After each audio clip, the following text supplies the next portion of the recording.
sees the old man with his cane in his hand, staring into space, thinking sadly of the past. His time has gone by.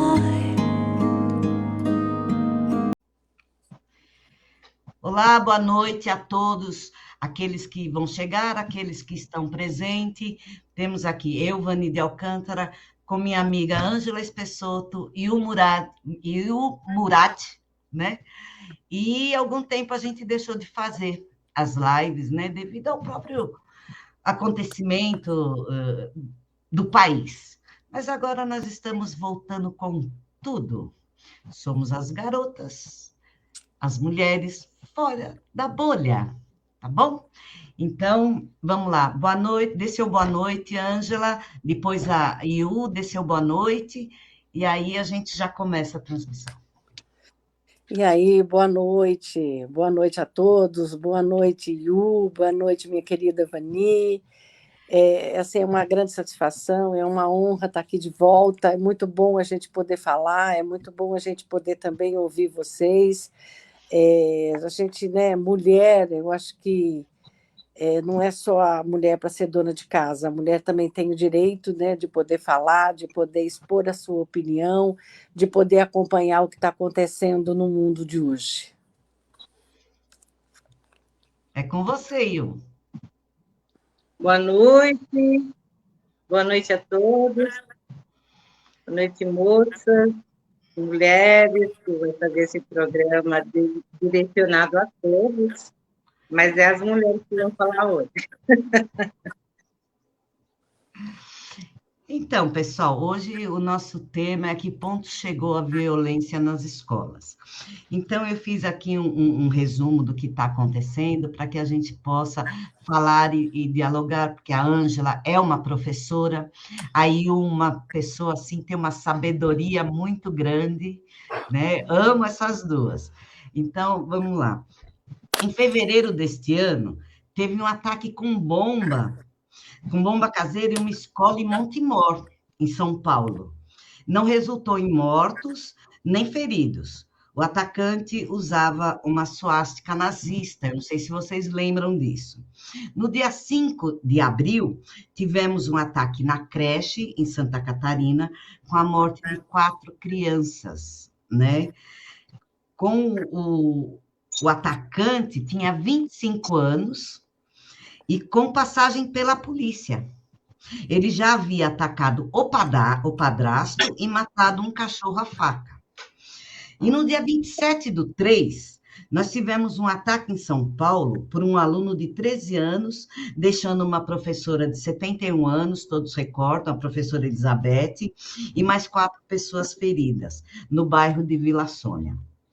No dia 10/4 de 2023, um adolescente com uma faca, feriu superficialmente uma professora e 2 colegas no Colégio Adventista, uma escola particular em Cachoeirinha, na zona sul de Manaus.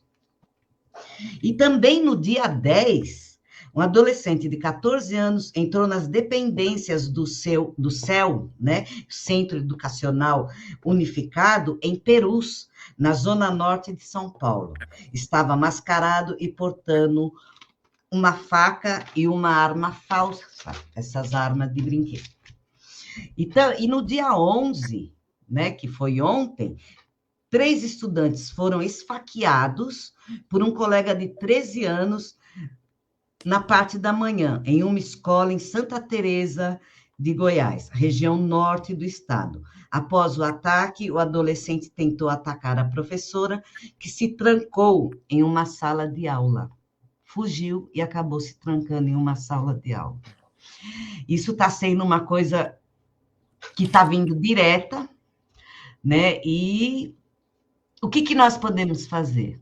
Ângela, eu deixo com você para você passar, você como professora, como educadora de anos, né, na escola, possa dizer algo sobre isso. Está com Então, você, amiga. Hoje eu estou aposentada já há 12 anos, né? Mas já lecionei, já estive com os adolescentes. E, então, assim, tá difícil a gente poder educar essas crianças.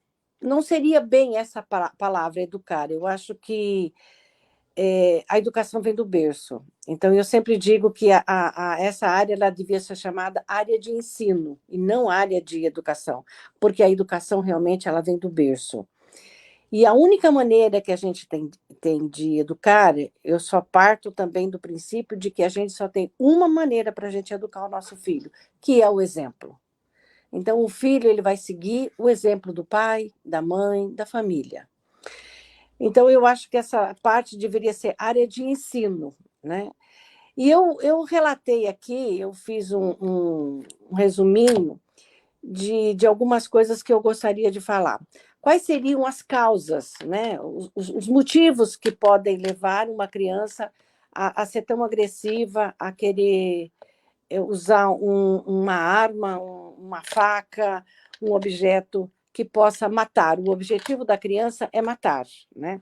Então, eu fiz assim uma relação, porque eu acho que a gente podia estar falando, discutindo isso. Uma delas, a primeira delas, eu acho que talvez seja o vitimismo. Aquela coisa da criança se achar vítima, ela chora as suas penas, ela se torna mais um coitadinho, a criança fica uma coitadinha, ela ama ser o centro das atenções, porque ela é vítima daquilo, estão falando do cabelo, da cor, do não sei do quê, do modo de andar, então a criança ela se acha vítima e ela se sente no direito de reagir, né? E aí ela pode agir como uma vingança. Uma outra seriam os jogos eletrônicos. Eu não entendo muito bem de jogo eletrônico, mas eu acho que esses jogos eletrônicos eles envenenam as crianças. Eles acabam levando uma violência, uma agressividade muito forte com as crianças. Então, teria que ser um pouco mais controlado. Uma outra seria o TikTok. Eu não tenho TikTok, eu não baixei esse TikTok no meu celular e eu achei que não havia necessidade de eu fazer isso. Mas eu sei que o que a gente vê, o que a gente segue, são jogos em vídeo, e esses jogos eles fazem apologia à violência. E ela deve. Estava lendo sobre isso daí, eles estão dizendo para que quando alguém que tenha TikTok, que vê um vídeo que leve à violência, que leve a uma vingança, ela deve ser denunciada numa plataforma. A outra também seriam as drogas. Infelizmente, muito infelizmente, nós temos alguns partidos de esquerda que querem legalizar, querem liberar as drogas. E, na minha opinião, e eu acho que na opinião de muita gente, uma droga, dizem que é a mais simples dela, que é normal, que os jovens fumam, até adultos também usam, é a maconha. Mas, para mim, a maconha é um passo, é só simplesmente um passo para outras drogas. Eu sou contra a liberação, eu sou contra. Eu acho que não tem que legalizar droga. A gente chegou a ver em países, nos Estados Unidos, em estados dos Estados Unidos, que as drogas são liberadas, a gente vê que eles se tornam zumbis pelas ruas, entendeu? Porque é uma coisa livre. E isso não vai fazer com que a droga não seja contrabandeada. Ela vai continuar sendo contrabandeada. O filhinho que tem uma renda, uma mesada do pai, que tem um dinheirinho maior, ele vai comprar no shopping a droga. Mas aquele pobrezinho, aquele que não tem uma mesada, aquele que não trabalha, ele vai continuar comprando no mercado ilegal, ele vai continuar comprando no mercado negro, então a droga continua sendo comercializada ilegalmente, uma parte sim e outra não. Então eu também sou contra as drogas. E uma outra que eu também achei que deveria ser é o desencarceramento. Também a esquerda é a favor de que, sabe, a gente tem que liberar aquelas crianças que estão presas só porque roubaram um celular, só porque tiraram a vida de uma pessoa para levar um celular para tomar uma cervejinha. Então, a esquerda é a favor de que esses criminosos, né, porque eles são criminosos, que quem roubou é criminoso, ele tem o direito à liberdade. Então, são esses os pontos que eu considero que a gente deveria estar pensando, a gente deveria estar analisando, para a gente ver se melhora. Aí depois eu tenho a solução, mas então agora eu vou passar para a Yu. Depois, quando eu voltar a minha palavra, eu falo aquela solução que eu penso que seria uma das maneiras da gente melhorar. Tá com você, Yu. Yu, não estou te ouvindo. Espera aí, você tá com o microfone fechado. Melhorou? Vê aí. Isso. Tava fechado. Ah, tá.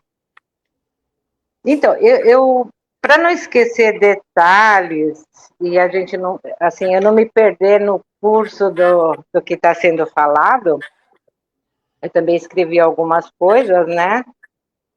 E não sei se é o caso de ler tudo, mas se vocês permitirem, eu vou dar uma lida no que eu estou vendo essa semana, esses últimos dias, desde aquele ataque que foi precursor do que está acontecendo agora. Fica à vontade, Yu. Pode ler, pode falar. Nós estamos aqui para falar, nós estamos aqui para discutir, para tentar entender, né, tudo isso e dar nossa opinião, porque nós estamos eu vou tirar o microfone, porque para mim está dando muita. Vamos ver se assim melhorou. Aí vocês estão me ouvindo? Sim. Positivo. Então tá bom. Então, eu coloquei assim, ó, lamentos e um choro seco, mas coletivo. Quando uma pessoa sem expectativa de ser do bem, uma pessoa frustrada pela falta de definição do porquê ela existe, seja ela pelo abandono, pelas negligências familiares, que eu acho que parte dali, né? Nós estamos numa era de consumismo. E estamos numa era também em que a família está dividida, né? Então, muitas vezes, tem pai e mãe, mas o pai é ausente, ou a mãe precisa trabalhar por diversas razões, né? Então, essa época de consumismo, ela está dividindo, separando e até abandonando, né? A molecada. Só que a época não ajuda, porque agora é uma coisa assim que a gente não consegue nem entender por que um ser humano nasce da mesma forma que o outro, só que as maldades vêm assim. Você vê que criança já tem maldade. Quando ela cresce em um lugar totalmente abandonada, com muito tipo de frustração, ela tem diversas formas de agir. E, na maioria das vezes, ela vai para o lado do mal. Por quê? Porque a molecada incita, né? Então, ela tem aquele negócio de frustração, vitimismo, não saber ouvir um não, né? Então, ela não consegue lidar com aquele não que ela escuta. Ela não está acostumada.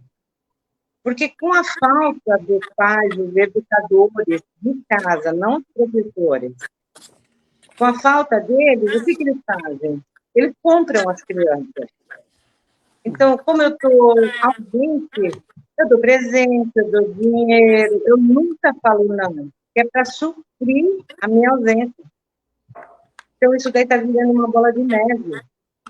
Não se tem mais educação, não se tem mais amor, nem próprio, nem amor próprio, e muito menos amor próximo.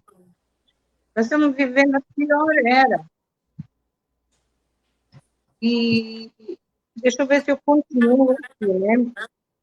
Então, quando essa pessoa frustrada em todos esses adjetivos que eu falei, resolve fazer uma tragédia para ser notada, esse ser do mal quer apenas fazer outras pessoas sofrerem. E, consequentemente, ficar bem com Deus. Porque o objetivo dele é esse.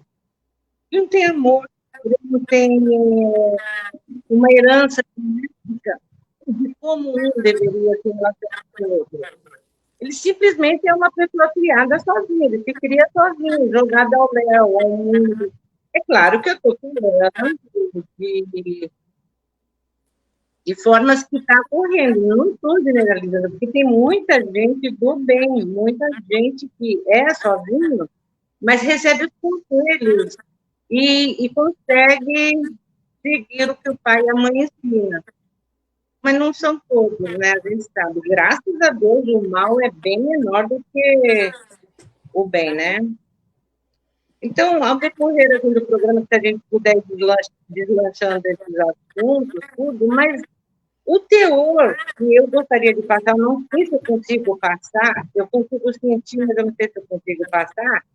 Para mim, o princípio de tudo é o abandono afetivo, o abandono afetivo que não deixa eles sentiram o que é realmente ter amor ao próximo, ter amor próprio e sentir amor pela família, né? A educação. É difícil. Bom, tivemos aí a Ângela falando, eu penso, eu concordo muitas vezes que realmente nós hoje temos muitas famílias desestruturadas. Eu acredito que isso é minha opinião, tá? Eu acredito que de uns tempos para cá, quando começou, quer dizer, há alguns anos, quando começou dentro da escola a separação, né, através da ideologia, né, como diz a Ângela, dessa esquerda maledita, que começaram a dividir racismos, que começaram a dividir pessoas, que começou aquela história da palmadinha, você não pode dar uma palmada numa criança, então a mãe não tem como educar, a mãe não tem como falar, isso o próprio Paulo Freire fala. A Ângela está aí de prova que ela é professora, ela sabe o que o Paulo Freire ensina, né? Então, eu acredito que veio numa decadência tão grande essas ideologias, pôr na cabeça dessas crianças, porque nós não são todas as crianças, não são todos os pais, mas se a gente pensar, é uma maioria, porque é uma maioria que está no colégio estadual, é uma maioria que está num colégio da prefeitura, e aí você tem aquele professor, como eu vi um vídeo, dizendo que o errado é o certo, ou seja, o roubar é o certo, estar do lado de um condenado é o certo, né? Então, começou a inverter os valores. E hoje, nós, mulheres, os pais, os meus netos, eu tenho meu filho que trabalha, que tem que cuidar das crianças. Então, os pais hoje têm que trabalhar, eles têm que trabalhar, e ao mesmo tempo têm que cuidar das crianças. Né? E muitas vezes tem pessoas que não conseguem, não tem quem olhe as crianças, não tem para que possam trabalhar.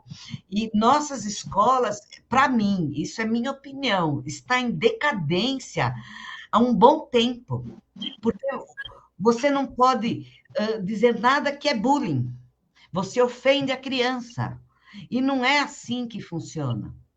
Né? Nós tivemos, eu na minha época, na escola, se a gente for falar em bullying, mas era assim, a gente revidava e pronto. Ah, se eu sou baixinha, eu sou mesmo, você é magrela. Qual o problema?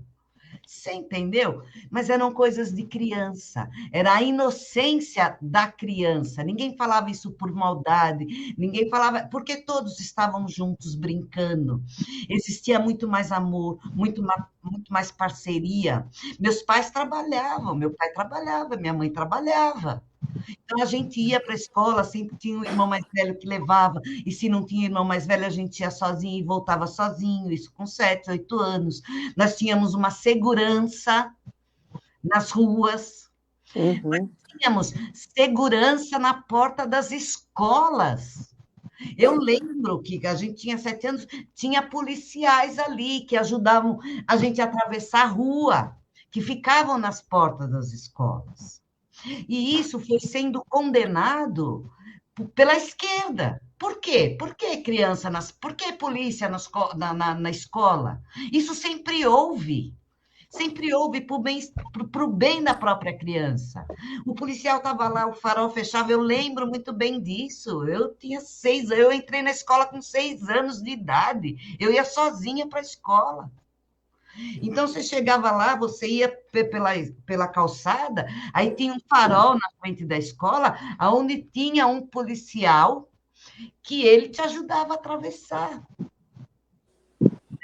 Então, isso foi mudando porque o comunismo, a esquerda maldita que quer tomar conta, ela foi pondo isso na escola, e os pais têm o formato, os pais podem até ser exemplos, mas e os outros? E os coleguinhas? E a outra família que já não tem tanto esse exemplo? Porque as crianças, muitas vezes, é meu amigo, e ele é levado, muitas vezes, por aquele amigo, às vezes até independente da própria criação que ele tem. Né? Porque ele tem uma boa criação em casa, tem os pais que falam, tem os pais que mostram, mas só que ele tem o coleguinha ali que também sabe que pode não ter isso, e ele acaba entrando nisso. Estou falando que o coleguinha é mau, porque o coleguinha também, na casa dele, deve ter uma outra estrutura, uma outra coisa, e eles acham até legal, a gente sabe que é assim. Quantas amigas de escola você não teve? Porque eu não gosto daquela lá, então vamos pegar ela na rua, vamos pegar na esquina. Era assim, mas a gente não fazia nada, e nem pegava também, talvez eu só falava. Né? Porque se minha mãe soubesse de um negócio desse, pelo amor de Deus, entendeu? Eu estava hoje morta no caixão. Então, eu vejo também que é muito isso.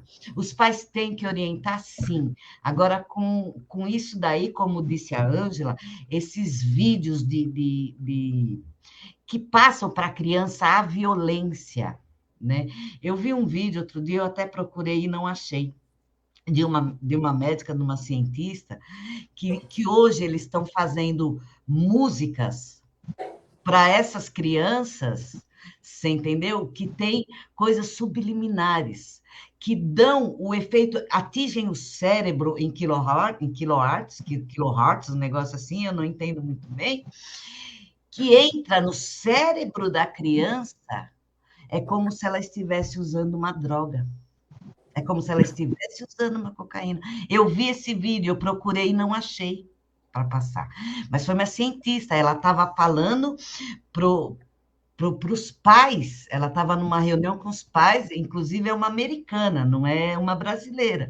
Ela estava falando para os pais sobre isso, ou seja, está vindo, assim como o cachorro tem uma audição diferente e recebe coisas subliminares, recebe aquele apito, nosso cérebro também recebe muita coisa desse tipo. Então, ela estava explicando isso.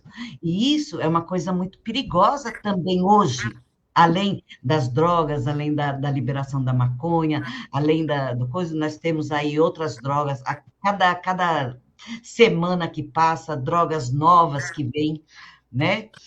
Então, hoje, nossas crianças estão sendo muito atacadas de todos os lados. Então, uma das coisas é os pais também olharem o que as crianças veem, né, no celular.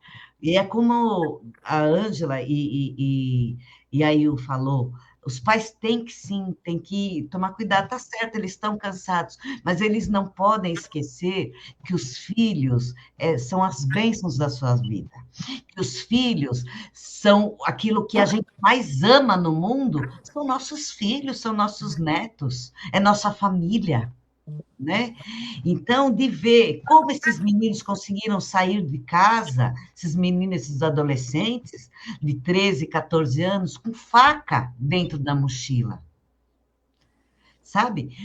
Qual o intuito? Será? Não quero culpar os pais, porque é o que eu falo, 13, 14 anos, tem... A gente não sabe o que ele assistia, a gente não sabe o que ele pensava, a gente não sabe o porquê que gerou aquilo. Você entendeu? Mas uma das coisas que eu acho que é sim, é essa falta de controle dos próprios filhos. Minha mãe e meu pai trabalhavam, mas quando eles chegavam, eles queriam ver se a gente fez lição, o que a gente fez na escola, se tinha algum bilhete, né?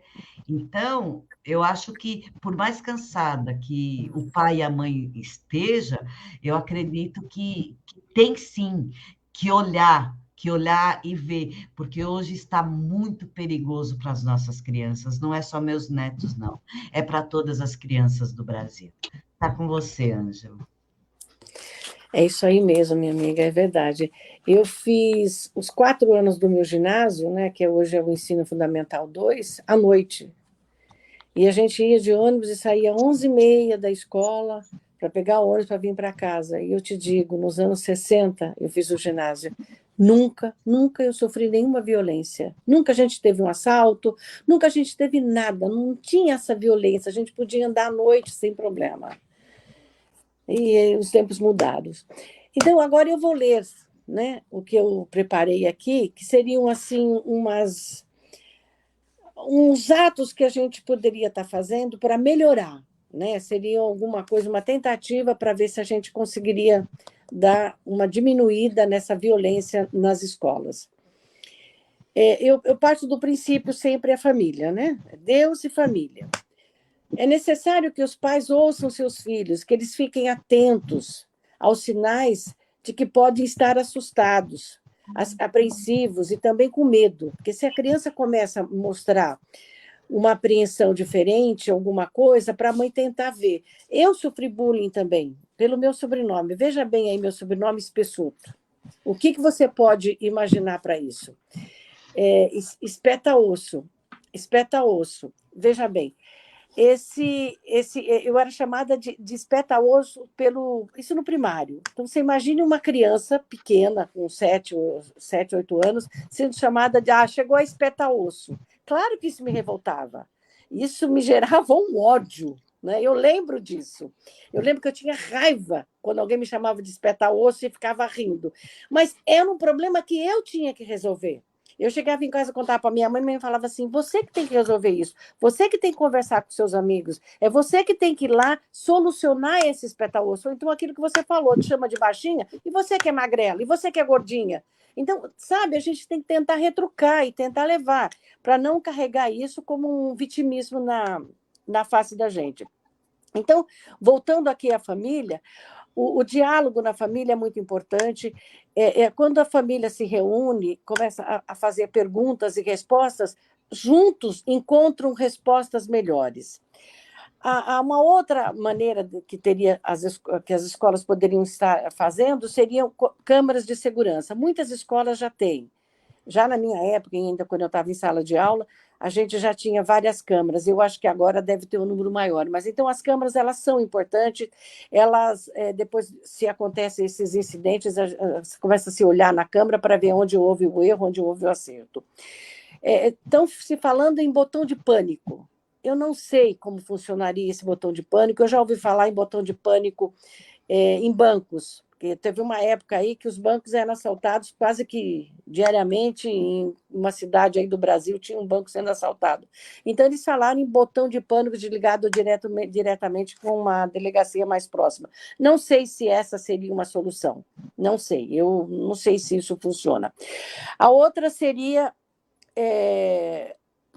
o psicólogo, colocar psicólogo e assistente social nas escolas.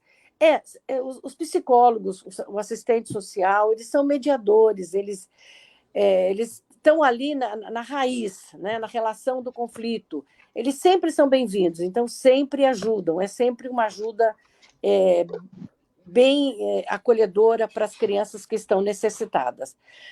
Estão falando também em detector de metais nas portas das escolas. Isso eu sou contra.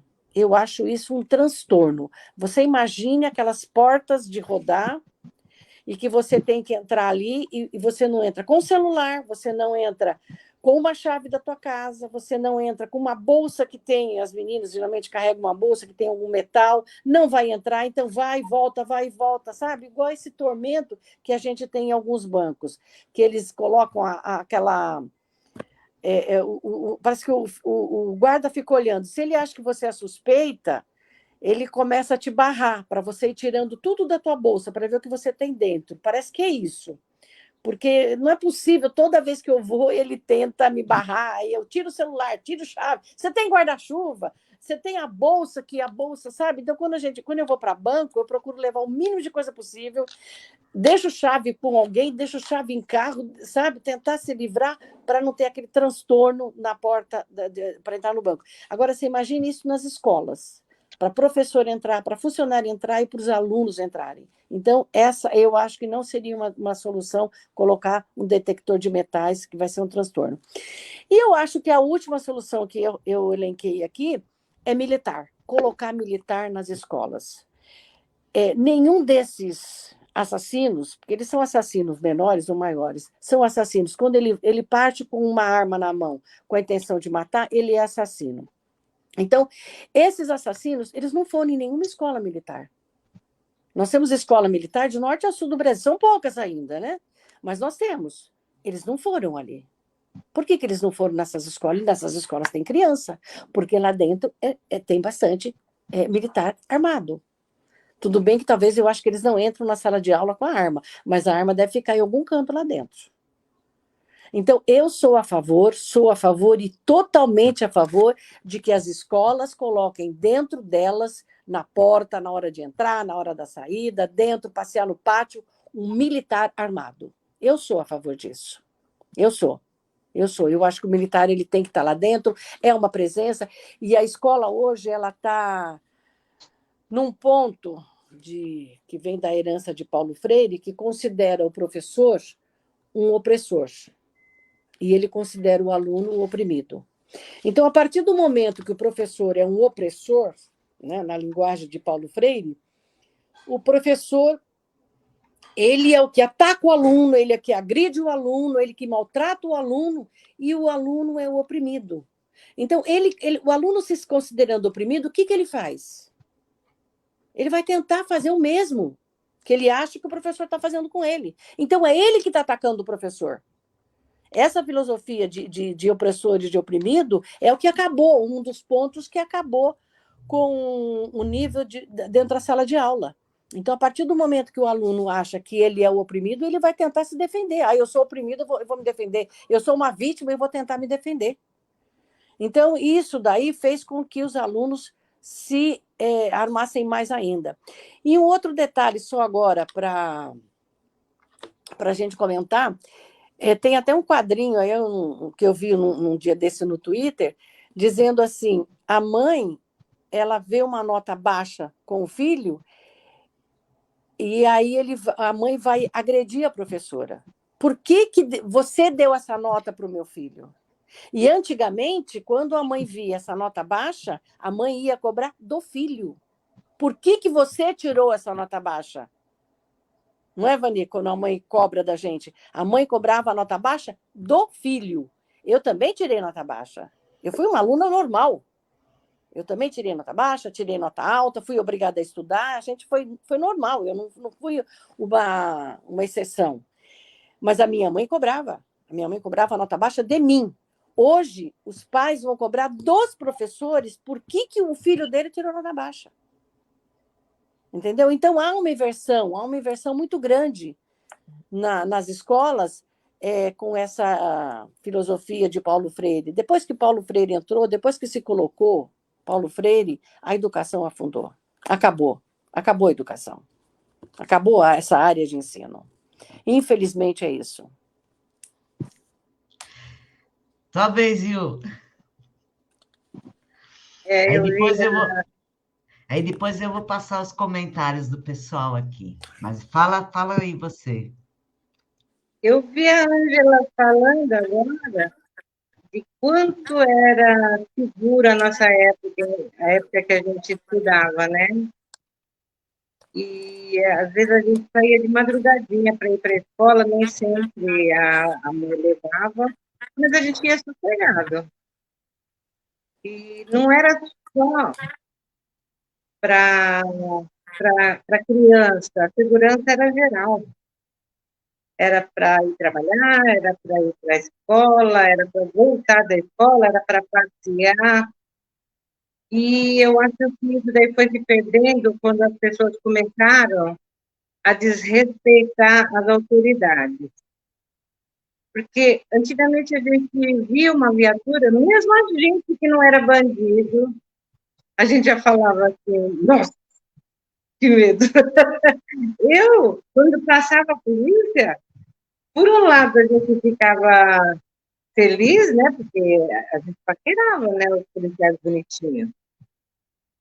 Por outro lado, a gente sentia que a rua estaria mais segura, o local. Aliás, a gente nem pensava em segurança, porque era seguro, né? A gente nem se dava conta que precisava de segurança, de tão seguro que era.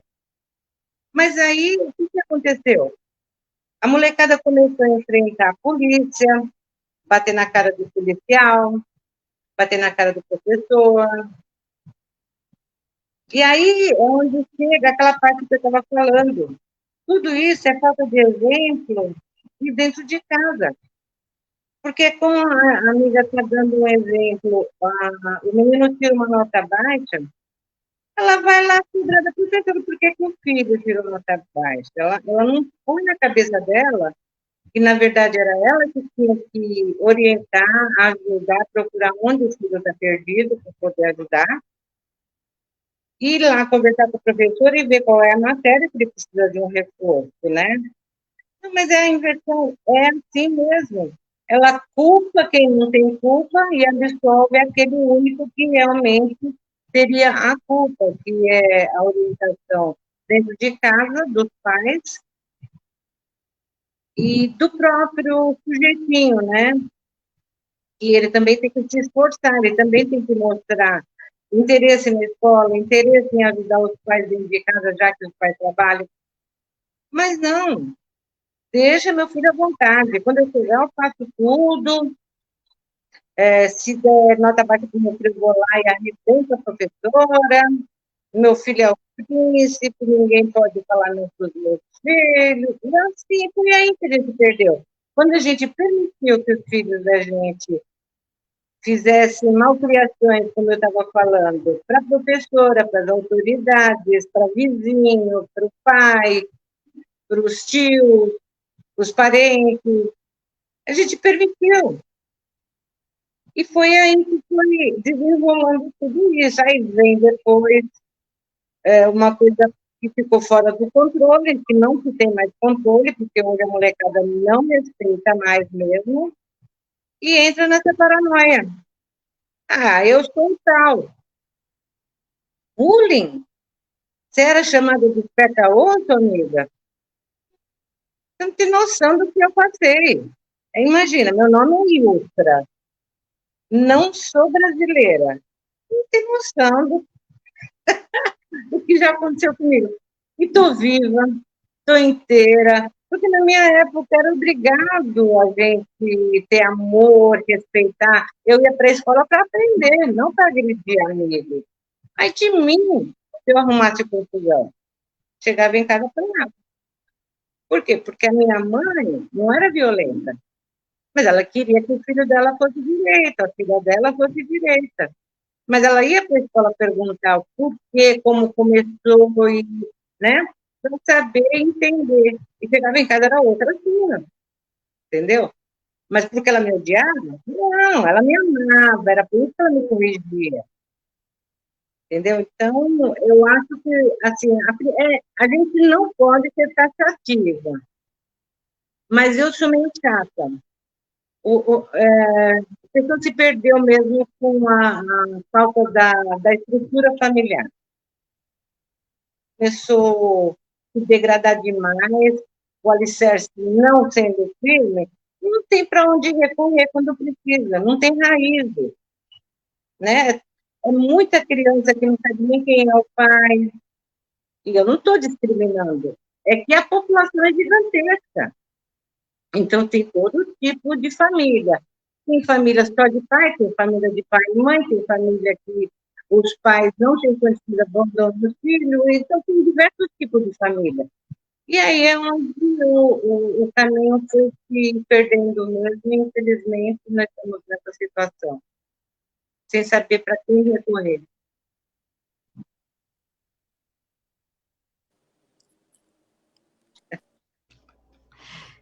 Pus o som novamente. Deixa eu ver aqui o pessoal. Mazinho, não sei se ainda está aqui. Boa noite, gente do bem. Boa noite, Mazinho. A gente tem a Shirley Salomão também, que está dando boa noite. Boa noite. Aí tem a Anice Araújo, que é a falta de fé em primeiro lugar, caráter e educação nos lares. Caráter e educação nos lares. A escola é para formar e não para educar. Sim, na escola a gente tem que obter o conhecimento. Educação, eu sempre tive em casa, né? Acho que todo mundo. Diante de tantos zumbis sem fé, só poderia dar nisso. Pais vagabundos e filhos delinquentes. Eu acho que a falta de amor, a falta de fé, eu acho que cada um, né, tem que ver o que a gente está falando, né, que é a estrutura familiar. Aí nós temos aqui a direita, né? A direita diz o seguinte: hoje vi um menino querendo perguntar se o amigo conhecia o amigo dele, mas não conseguiu. São tantas travas colocadas pelo pessoal da lacração que ficaram com medo de violar regras e serem vítimas dos lacradores. Né? Aí nós temos aqui a Shirley Salomão. Acredito que é um conjunto de fatores que está causando todo esse desequilíbrio. Família e escola mal conectadas. Não falam a mesma língua. Família não cumpre o seu papel em educar. Escola sem proposta pedagógica não entregam direção. Docentes, discentes, funcionários, família e comunidade. Filhos têm... Falhos. Família e comunidade. Falhos. Tem que haver aproximação e ser uma unidade. Dá trabalho, mas geram frutos. E também criança tem que ser avaliada no comportamento com observância do país. Professores, amigos, com muito deve ser trabalho, né? Eu acredito. Perfeito.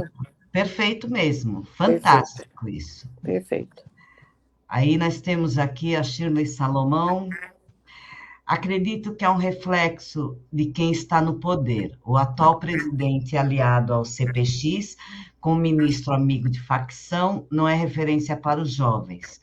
Com o presidente Bolsonaro, a criminalidade em geral diminuiu. Nesses 100 dias de desgoverno, há uma decadência geral. Concordo também, Shirley, com você, porque nós estamos num desgoverno onde mostra a corrupção, onde desencarcera bandidos. A gente volta lá para Santa Catarina, o rapaz lá de 25 anos que matou as crianças à machadada tinha que estar atrás das grades. Por quê? Mas aí teve audiência de custódia, ele já tinha atacado o padrasto, com faca, já tinha matado o cachorro, ele já estava usado droga, já tinha pego ele com droga, ou seja, era sim um delinquente. E estava na rua. E isso parte realmente desse comunismo, desse esquerdismo, como eu digo, maledito, né? Que fica aí e mostra, isso é o que eles estão mostrando para os jovens. Você tem invasão de MST, você tem invasão de... Agora voltou bancos serem assaltados, você vê teu pai e tua mãe ser roubado, você vê, e a criança diz, poxa, se ele faz e não acontece nada, por que eu não posso fazer? Impunidade. Impunidade, exatamente. Então, quer dizer, tudo são fatores que nos levam a isso, a esse desequilíbrio, a essas coisas. O menino de 14 anos que atacou lá, se eu não me engano, o pai e a mãe não são pessoas de uma baixa qualidade de vida, vamos dizer assim. pelo que eu estava vendo, pelo que eu li. Esse que atacou o colégio adventista, ele estudava no colégio adventista, e é um colégio privado, não é um colégio particular. Então, a condição de vida dele não é a condição daquele que existe a necessidade de estudar numa escola estadual, que tem um desequilíbrio na família. Então, existem muitos fatores, além, né, desse desgoverno, além de mostrar que para as crianças, para as pessoas, que hoje você sendo uma pessoa fora da lei, você tem você não cumpre nada, você não responde por nada. Ao passo de que nós vimos aí, no 8 de janeiro, pessoas que estavam rezando, pessoas que estavam cantando no nacional. Não sou a favor que depredem nada, você entendeu? Não somos a favor disso. Mas senhoras que não fizeram isso, a gente sabe que aquelas pessoas não fizeram, senhoras de idade, que não quebraram nada e ficaram presas. Então, eles veem que você ser direito, honesto e querer fazer o bem, estar bem, seguir a lei, você é condenado. É o passo que, se você está fora da lei, é um assaltante, é um assassino, é um ladrão, é um corrupto, é uma série de coisas, a lei não pega você. Então, é isso que nós temos de exemplo hoje, né, para nossas crianças. E é por isso que temos que sentar e explicar isso para as crianças. Nós devemos pôr Deus também na cabeça das crianças, fazer com que eles tenham fé, acreditem nisso, né? Eu acho muito importante isso que você falou, Shirley. Muito obrigada por você comentar, por você dar sua opinião, porque aqui nós estamos aqui assim dando nossa opinião e tentando fazer o melhor, né? A gente procura fazer o melhor. Verdade. Né? Deixa eu falar uma coisinha em cima do que a Shirley está falando, que, na verdade, ela falou uma coisa certíssima.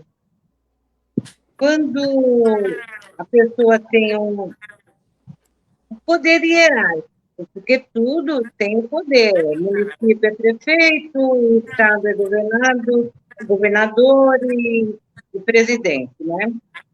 Só que tem diversos tipos de autoridade.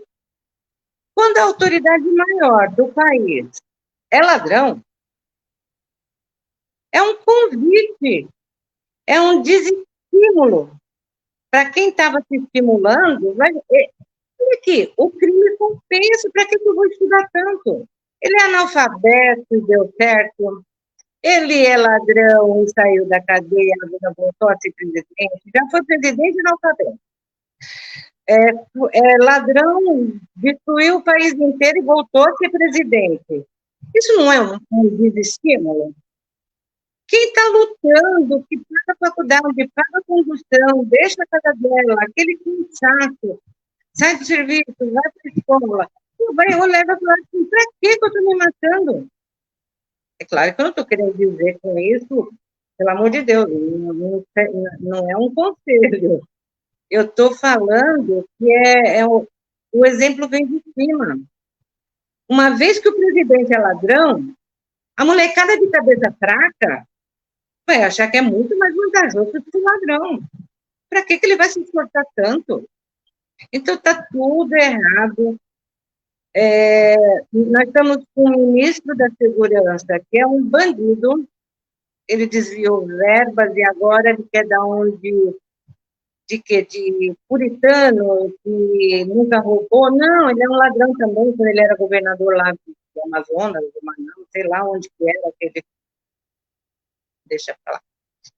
Aí pega agora uma anta igual a ex-presidenta, que não sabe fazer conta, e vai ser presidente do Banco do BRICS.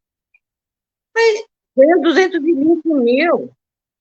Pelo amor de Deus, gente, ou conseguem fazer leis severas, onde um menor de idade pague pelo crime que fez, e não pela idade que tem, muda-se tudo. Começa a aplicar, porque leis existem tão obsoletas, tão bem arcaicas realmente, precisa muita correção, mas tem. O que tem que fazer é aplicar. E primeira coisa é acabar com essa audiência de custódia. Eu não sei o que acontece, os juízes de audiência de custódia não é juiz, porque ele solta mediante um crime mais leve, de menor poder ofensivo, mas e o passado? Aquele crime foi mais leve, mas ele não é mais primário. Não está dando para entender as leis, é lógico que eu não entendo de lei, eu posso falar besteira, mas eu entendo de moral, a gente tem que ter moral, tem que ter respeito, a gente tem que voltar a ter um pouquinho de, sabe, levantar a cabeça, parar de segregação de outros países. Os outros países riem da gente. O ladrão está governando lá. Quem é que vai respeitar um país dessa forma? Infelizmente, é isso. Eu só quis falar em cima do que meu Deus, eu lembro, é Shirley Salomão. Eu quis dar esse adendo, mas ela tem razão mesmo. O mau exemplo está vindo de lá de cima.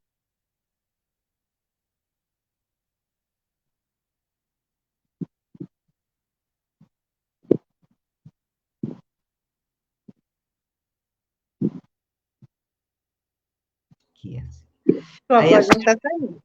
a Shirley Salomão aqui, ó. Dilmanta de ladra de banco para presidente de banco. Meu Deus. Então, quer dizer, é isso que nós temos, né? Então, vamos lá, amiga. Vamos lá. Você quer falar? Você está aí. E eu vou agora acrescentar. O nosso ministro dos Direitos dos Manos, é Direito dos Manos, né? Nosso queridinho Roliço, ministro da Justiça, amo, né? O Rolicinho. Né? Lindinho. Então, desse desgoverno, ele culpa Bolsonaro. Bolsonaro é o culpado por essa violência nas escolas, com os alunos, porque o Bolsonaro incentivou o uso de armas. Entendeu? Então, arma não mata. A arma não mata. A pessoa, quando ela quer matar, ela pega até uma pedra. Ela mata derrubando da escada. A pessoa, quando ela tem um instinto agressivo e ela quer eliminar, ela quer se vingar, ela quer fazer a maldade, ela quer cometer o crime, ela não precisa nem de uma arma de fogo. Ela pega uma faca, uma pedra, derruba, não sei, carro. Carro também mata. Moto mata, ônibus mata, caminhão mata. Entendeu? Então, o que mata, gente, não é isso. O que mata é o ser humano. É a maldade, é a crueldade, é o incentivo à violência. E depois, a impunidade. A impunidade é o pior de todos. Sabe? É a defesa pior que tem. É a pior que tem. Então, é isso que a gente tinha que estar lutando, é isso que a gente tinha que estar querendo mudar aqui no nosso Brasil. O mundo também está assim, não é só no Brasil, a gente acompanha aí o que está acontecendo na Europa, o que está acontecendo nos Estados Unidos e também aqui na América do Sul. O mundo está virado, o mundo está virado, o mundo está deixando a gente assim, olha, eu estou no final da minha vida, eu já completei 70 anos, não sei quanto tempo Deus vai me permitir ficar aqui, mas enquanto eu puder ficar aqui, eu não vou ficar calada. Eu não vou me calar. Eu não vou. Eu queria deixar um mundo melhor para os meus filhos, para os meus netos. Hoje o meu neto está fazendo faculdade ali na Mackenzie. Ele postou um vídeo, eu ainda não consegui falar com ele. Ele postou um vídeo no metrô cheio de policial em São Paulo. Eu não sei o que está acontecendo na cidade de São Paulo, porque os noias, porque eles não merecem outros nomes, os drogados que viviam ali na Praça da Sé, que já me assaltaram, tentaram levar minha corrente. Outra vez que eu fui, um rapaz falou para mim, olha, toma cuidado, porque eles estão em urubu em cima da senhora. Isso ali na Praça da Sé. E eu fiquei até com medo de voltar mais lá. Eu sozinha não volto mais lá na Praça da Sé. E agora, com essa retirada deles ali, que o juiz não permitiu mais que arme barracas durante o dia na cidade de São Paulo, eles estão atacando tudo. Eles estão invadindo farmácias, estão, sabe, se juntando e estão invadindo o comércio do lado de lá. E eu sei que hoje aconteceu alguma coisa aí pelas estações do metrô na cidade de São Paulo, e está lá, esses drogados eles estão se achando vítimas, né? Porque agora eles não podem montar barracas nas calçadas para eles poderem dormir durante o dia e à noite sair assaltando as pessoas que voltam do trabalho, as pessoas que voltam das faculdades. Então está assim, está virado, e eu acho que assim, vamos esperar, né? Pedir a Deus aí que nós temos um bom governador, nós temos um excelente governador, e que ele está fazendo a parte dele no estado de São Paulo, e parece que, conjunto com o prefeito, esqueci o nome dele agora, do prefeito de São Paulo, esqueci o nome dele. Isso, é o Ricardo Nunes, ele parece que está melhorando a cidade de São Paulo, e a gente torce para isso, porque ela é a capital, né? Ela é a capital do nosso estado, a cidade de São Paulo, ela é bem conhecida, né? Acho que lá tinha que ser uma coisa mais segura, melhorar bastante a cidade. Então, eu sei que nós temos que lutar muito, nós temos que lutar, a direita não pode se calar, não pode se omitir, nós temos que nos unir e tentar fazer alguma coisa aí para melhorar. É isso que a gente tem que fazer. Eu também acredito nisso, eu acredito que o Tarcísio, ele estava até propondo internação compulsória. Não quer ir, vai do mesmo jeito. Vai. Que eu acho que tem que ser por aí, coisas que não deixaram lá atrás, porque já era para ter sido feito isso, né? Para limpar mesmo, para tentar, de alguma forma, recuperar, pelo menos se recuperar metade, né? Já é um caminho, vamos dizer assim, né? E isso que você viu da Praça da Sé, eu vi também o cara fazendo um vídeo na Praça da Sé que eles não estavam mais lá. Em compensação, é o que você falou, eles estão atacando farmácia, eu vi uma farmácia ser atacada, um mercado ser atacado por eles, né? Então, o Tarcísio vai ter muito trabalho, porque isso são de anos. São Paulo, a minha cidade amada, querida, começou, porque eu sou ali, nasci ali, é minha cidade amada, começou a ficar assim a partir do momento que entrou uma prefeita do PT. Infelizmente. Né? Porque até então tínhamos Paulo Maluf, tinha assim, tudo bem, Paulo Maluf também era corrupto e não sei o quê, mas ele cuidava da cidade. Não estou passando pano para ele, não, porque ele tem que pagar, tem que ficar preso, pagou, tem que pagar tudo que ele fez, porque eu não sou a favor disso. Mas, nesse sentido, ele cuidava, sim, da cidade. A partir do momento que tivemos uma prefeita vindo dessa esquerda, desse PT maldito, escroto, acabou com a cidade de São Paulo. Acabou com a cidade de São Paulo. Aí começou a virar o que ela é hoje, porque dali para frente só foram eles que ficaram, ele, PSDB, PT, Teatro das Tesouras, né, prefeito, coisa, o PSDB era prefeito, o PT governador, e vice-versa, esse Teatro das Tesouras, e acabou com a maior capital que rende, que manda dinheiro para outros estados. A economia de São Paulo é a primeira no Brasil. É ela que sustenta praticamente o Brasil, não me desfazendo das outras, porque nós temos Minas Gerais, nós temos o Sul, né? Não me desfazendo disso, mas ela é a primeira em tudo, na economia, no agronegócio, sempre foi a que rendeu muito mais impostos para todo o Brasil. Mas eu tenho fé, Ângela, que nosso governador Tarcísio vai conseguir colocar o estado de São Paulo ali, voltar a ter segurança. Ele já está fazendo também, pegando concursos para novos policiais, né? Ele já está falando em pôr policiais nas escolas, né?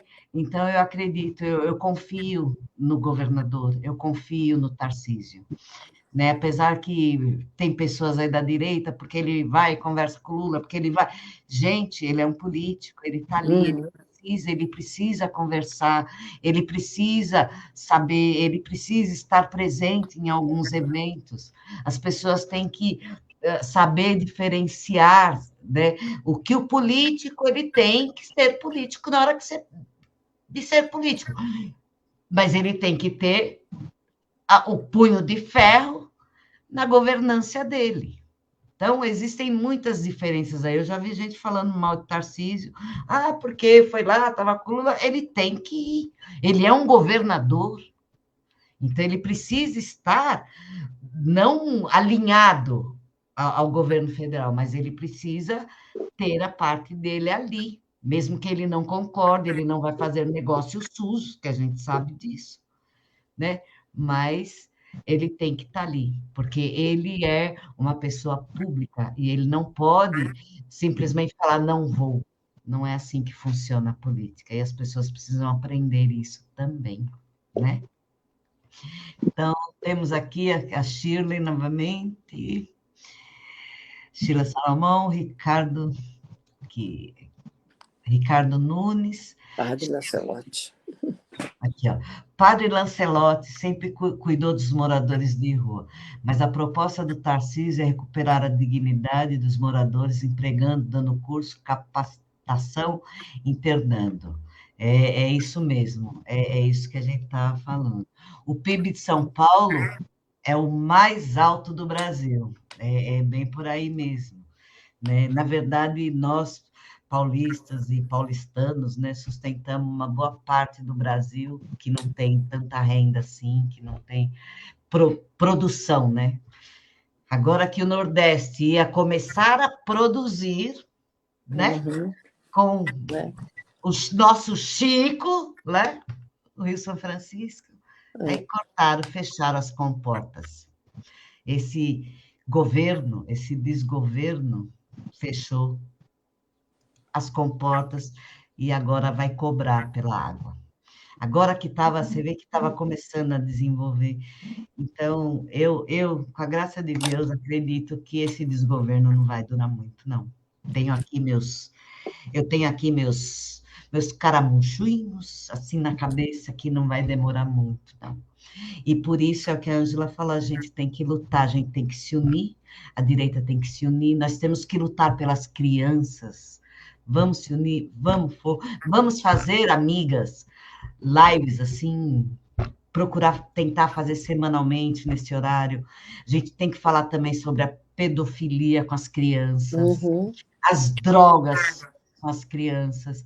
São temas que a gente pode trazer, né? A gente pelo menos passa aquilo que a gente sente, a gente fala aquilo, dá nossas opiniões e de repente, quem sabe, serve para alguém escutar, para alguém pensar, refletir, porque nada mais é do que nossas opiniões, né?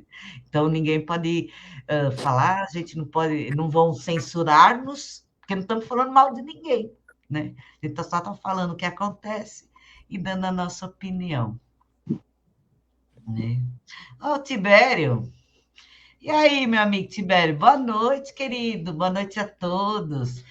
Estou feliz que você está aí, Tibério. Amigão da gente aí. Neio? Certeza. Parabéns à direita Caraguá, parabéns pelo programa. Obrigado, chefinho. Abraço aí, ó. Obrigado. Espero que a gente tenha passado tudo que a gente queria. Na verdade, a gente nunca passa tudo aquilo, né? Mas a gente já passou de 1 hora, né?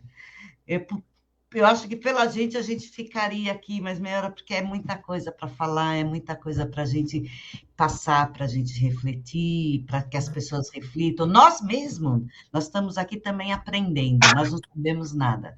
Eu sempre falo, eu estou aqui sempre aprendendo, sempre procurando aprender, sempre procurando tentar passar o melhor, né? Então, vamos lá, Ângela, vamos nos despedindo, né? Vamos começar com a Ângela, aí depois passa para a Yu, né? E aí depois a gente se despede e vamos ver se a gente faz novamente, vamos fazer essas pautas aí de interesse. Eu gosto muito de falar sobre crianças, sobre educação, sabe, sobre o futuro das crianças. Eu tenho 3 netos, né? Então, a Ângela tem netos também, e a Yu também provavelmente tem netos também, né, Yu? Então, 2, então. Então, hoje a gente, nosso coraçãozinho assim, né, é por eles, né? É por eles e pelo bem deles. E o que a gente puder fazer, a gente vai procurar fazer. Nem se for falar, lutar, tentar pôr isso para as pessoas. Quem sabe um dia elas entendem, não é assim? Aí, amiga. Vamos lá, minha amiga. Eu queria só acrescentar sobre o serviço social aí. Eu li uma frase lá do Ronald Reagan. Ele diz que o único e o melhor benefício social é o trabalho, né? O emprego. E a Bolsa Família, ela, à medida que o país aumenta o número de pessoas que necessitam de Bolsa Família, algo está errado. O Bolsa Família ele vale para um país onde o número de pessoas vem diminuindo da necessidade de se usar o Bolsa Família. Aí um país vai para frente. Não é? Enquanto a gente tiver um país de pessoas que necessitam de Bolsa Família para viver e cada vez mais aumentando, o país está em decadência. Né? É isso que eu gostaria só de acrescentar.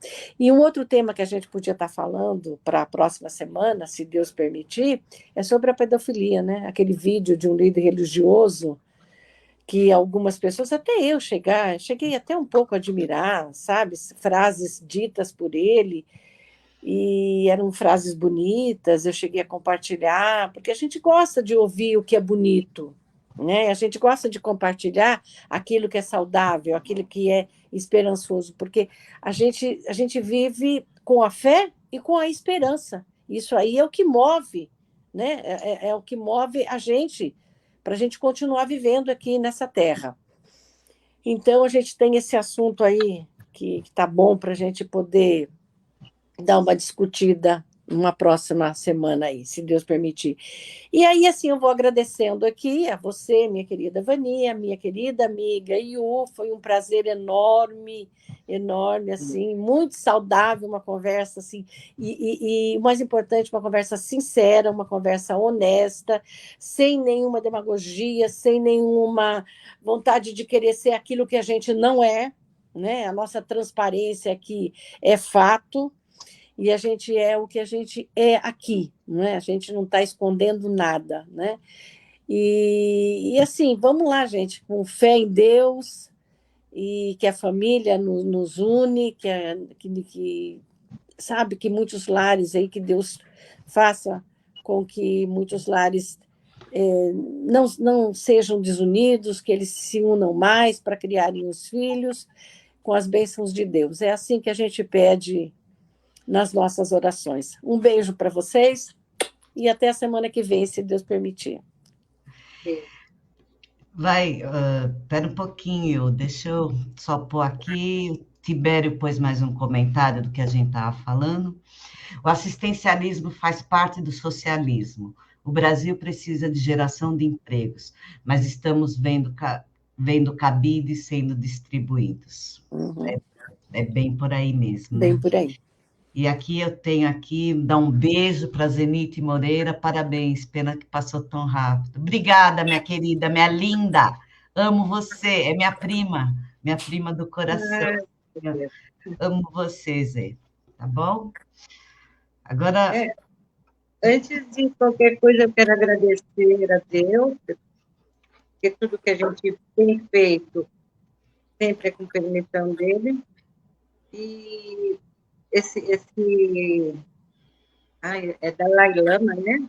É. o Que Dalai aprontou Lama. essa, Isso. que aprontou essa.